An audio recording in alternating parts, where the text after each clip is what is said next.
Good afternoon. This is Oliver Slope, co-founder and vice president of Blue Line Futures.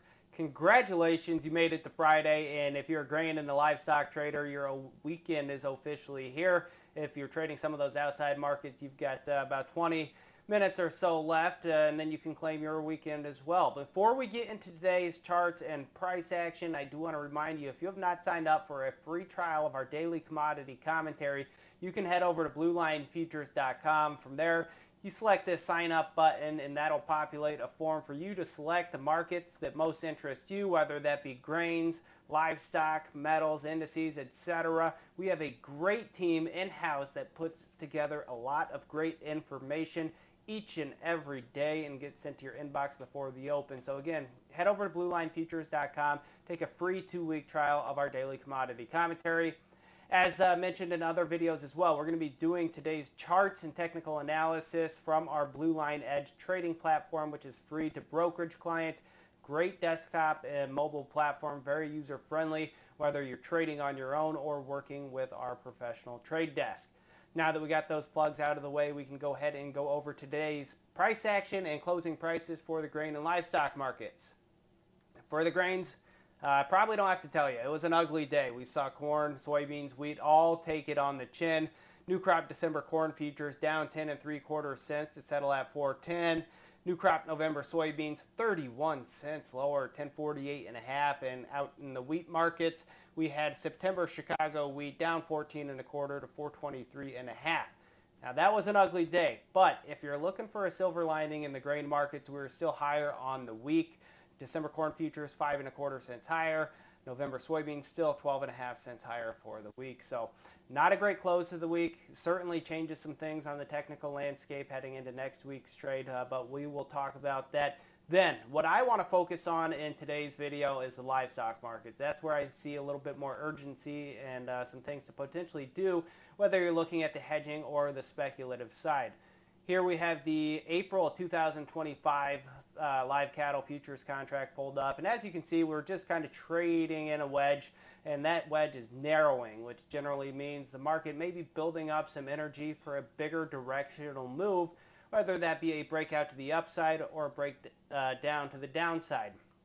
Where do I see the potential? Well, I think there's some potential to maybe get a little bit higher in the very near term as we get August futures closer to first notice day, which is just about a week and a half away. And as you can see, some strength into the end of July and the very start of August is pretty common for this August contract, and that spills over into the deferred futures quite often. Now, seasonality is not guaranteed, so remember that past performance is not necessarily indicative of future results. But once you get this August market off the board and into delivery, things start to get a little bit tougher sledding for these deferred contracts. So we're looking at the April 25 on the chart. We're zooming in on the December seasonal here. And as you can see, you get into August, and historically you've seen some weakness come into the markets as we get kind of through the peak demand season, and you see that cool off a little bit. On top of that, there's just a lot of headline risk out there, whether that be bird flu, the election, the economy, etc. A lot of headline risk looming. So I wouldn't be surprised to see this eventually break to the downside. What the catalyst would be, still to be determined, but again, heading into a seasonally weak time of year, I wouldn't be surprised to see funds take note of that and at the very least limit the upside exposure and risk in this market. So how do you play something out that far without a lot of risk? Well, I think options are a great way, especially looking at where the volatility is right now.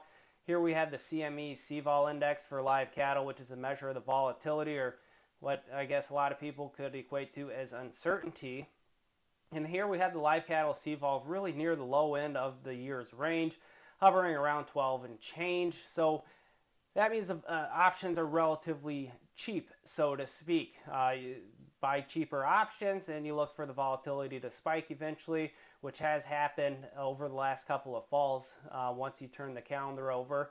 So that's going to be something to keep a very close eye on. The other thing we're looking at is how are funds positioned? Well, right now they're net long about 58,000 futures and options contracts, which isn't really a massive net long position. Last year at this time they were net long about 100,000 futures and options contracts, so nearly half of what they were last year. So that does eliminate some of the risk of long liquidation, but nonetheless, 60,000 contracts is a fairly sizable position. So if those headlines did cross, the market maybe broke below some technical support levels, that could open the door for some more long liquidation that could potentially take us kind of towards the lows that we saw back in the spring near 180, 182. So those are a few things that we're looking at for the cattle contracts.